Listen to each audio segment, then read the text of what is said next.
Welcome to the grand experiment. In this episode, we wanted to know, is it possible to merge multiple dwarf angelfish into the same tank? And also, will our established and fairly aggressive tang allow new members into the community? Our primary plan of attack came down to two things: distract and confuse. In order to do this, we decided we were going to change their rock structure so that nobody was super familiar with where they were going to hide. We wanted to add multiple new fish to the tank at once so that there wouldn't be one specific fish that could be bullied. We wanted to keep the lights off in the tank for an extended period of time, and we knew that we would have to overfeed the tank like crazy. We also knew we were going to have a backup plan in place in case anything went wrong.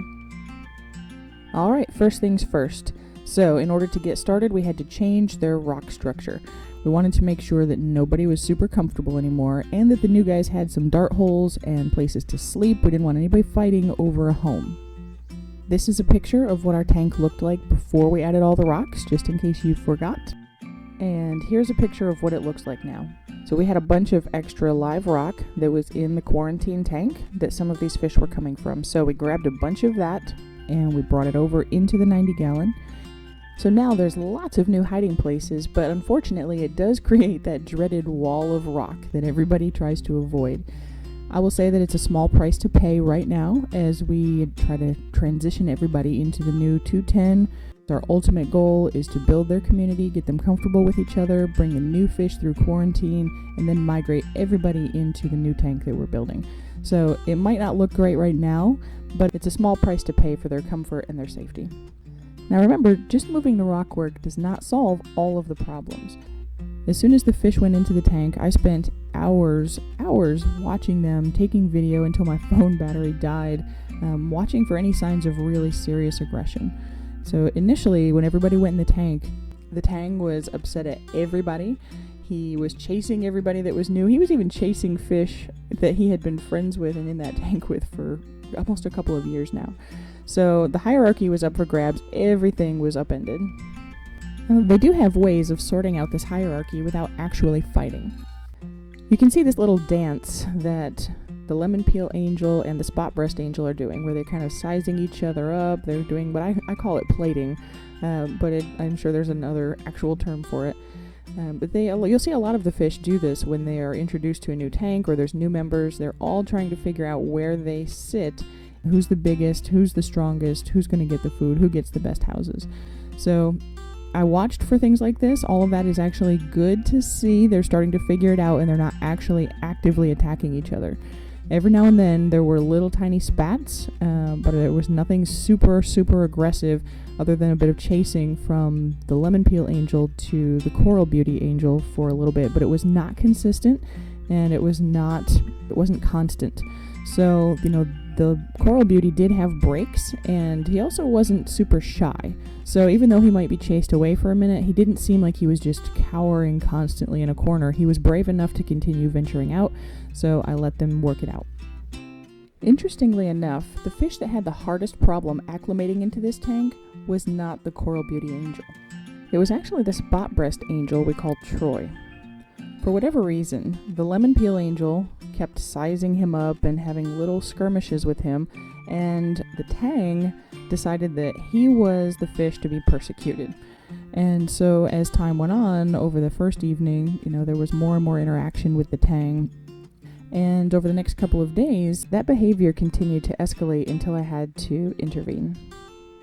So we stuck with our plan. We left the lights out on the tank for a full 3 days and tried to let the fish get used to each other, tried to let them work out their hierarchy. But unfortunately, as I said before, the aggression from the tang continued to escalate. So, the next night, you can see that the tang has his fins all flared up. He's trying to intimidate.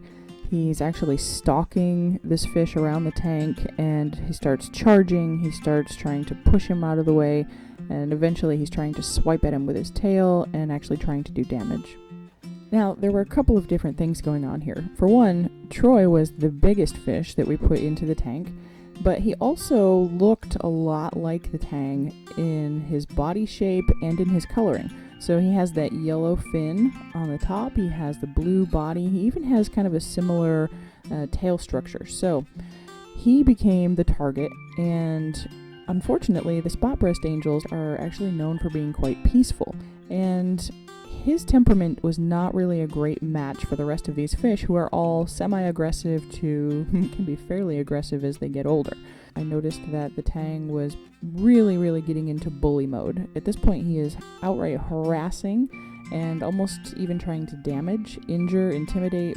He's really going after the spot breast angel. So this is the kind of behavior that you cannot tolerate. You cannot let your fish become injured, become stressed. If they are just under constant harassment, you have to step in. So after seeing that this was not going to subside quickly, we did put him into the acclimation box for his own protection. We kept him there for about 24 hours, and when we released him again, the aggression had subsided substantially. Now, one of the most ridiculous things that I saw from these fish was the fact that after 3 days with the lights out, they were all getting along fairly well. And as soon as I turned on the lights, right before bedtime, I turned them on for a couple of hours, and they all acted as if they had never seen each other before.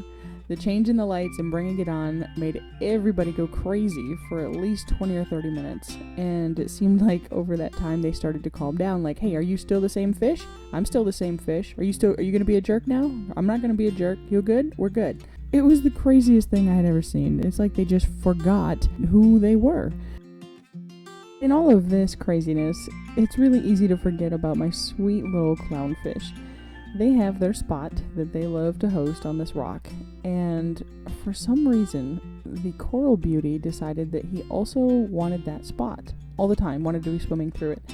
And Penelope, the female, decided that she wasn't going to have it, and so she started trying to defend their little hole. And I can only assume that their skirmish became a little more serious because I woke up in the morning and Penelope had a great big, giant, puffed out eye, and she had been kind of scraped and damaged a little bit along that side of her body. So as soon as I could get to her, when she was kind of swimming on the back wall for a minute, I had put her in the acclimation box to keep her safe and see if we could let her recover.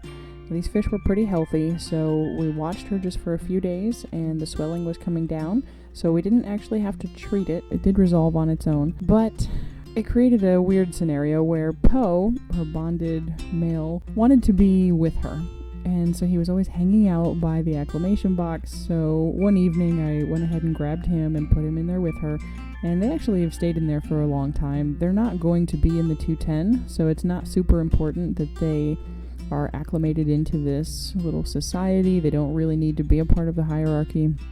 So they did stay in the acclimation box for quite a while. Recently, they were moved to their more permanent home in the nanotank. The most interesting part to me in all of this is that I fully expected to have to remove the Coral Beauty Angel from this tank. I really didn't expect that the two dwarf angels, especially with the other one, the more established one, being a lemonpeel, who is one of the more aggressive types of dwarf angels. I really didn't expect them to actually work out together in this tank. Now, I will say that I think it has something to do with the fact that the tang is here, and he's actually the boss of this tank by a long margin. And I suspect that if the lemonpeel angel had been the boss of the tank and there was no one else to challenge him for that first position, I think that this would have gone differently, and I don't think that the Coral Beauty would have been allowed to stay in the tank. But as it is, he's not the boss. The tang runs this tank, and so I think that the lemonpeel and the Coral Beauty have both accepted that they can be in this space, and they're not going to be direct competition to one another. So overall, I'm pretty surprised at how everything turned out. The spot breast angel still sometimes gets chased into the higher rockwork of the tank, and it's only really avoided by really frequent feedings of all of the fish. I've had to adjust the skimmer to run longer, and I added filter socks into the sump, which I don't usually do. Our crab and bristleworms down there in the sump normally eat up any food waste, and it gets taken care of very quickly, but they're not even keeping up with as much food as I'm putting in this tank right now. I will say I would not attempt this if there was not a more aggressive species in the tank. I think the 2 dwarf angels would not have done well if the tang hadn't been so aggressive. And I also wouldn't do this if you aren't really committed to frequently feeding the tank and the extra maintenance that's going to occur because of that. There's a lot of nutrients in this tank right now, and I've had to do a lot of cleaning of the glass. I've had to do a lot of, cleaning of the sump, the skimmer. Everything is just extra gross because of all the food that's going in. All in all, I would say this was a fairly successful experiment, and I will say that when everybody migrates into the 210, I'm considering leaving the spot breast in the 90 gallon for a while. This is going to be the reef tank, hopefully, if we can figure out how to make the lighting and everything work better for this tank. So he's pretty peaceful. He can be in a reef tank without causing any real damage to corals, and he's got a peaceful temperament, so he should get along with everybody that will be in this tank. So he might escape from the tang at the end of all of this. But thank you guys for watching, and I hope that you've learned something and maybe got an idea of things to do, things not to do. If you have any comments, questions, or concerns, just go ahead and post it below, and I will go ahead and respond as soon as possible. Thanks for watching, and we'll see you next time.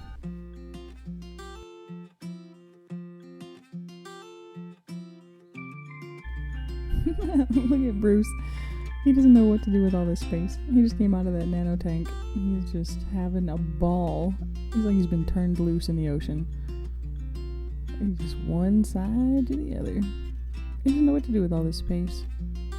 He's so cute. Oh my gosh.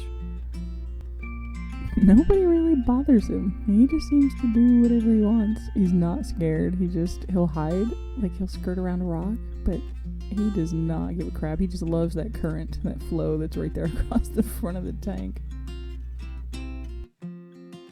Bernard is the new Godzilla. Where is Bernard in the movie?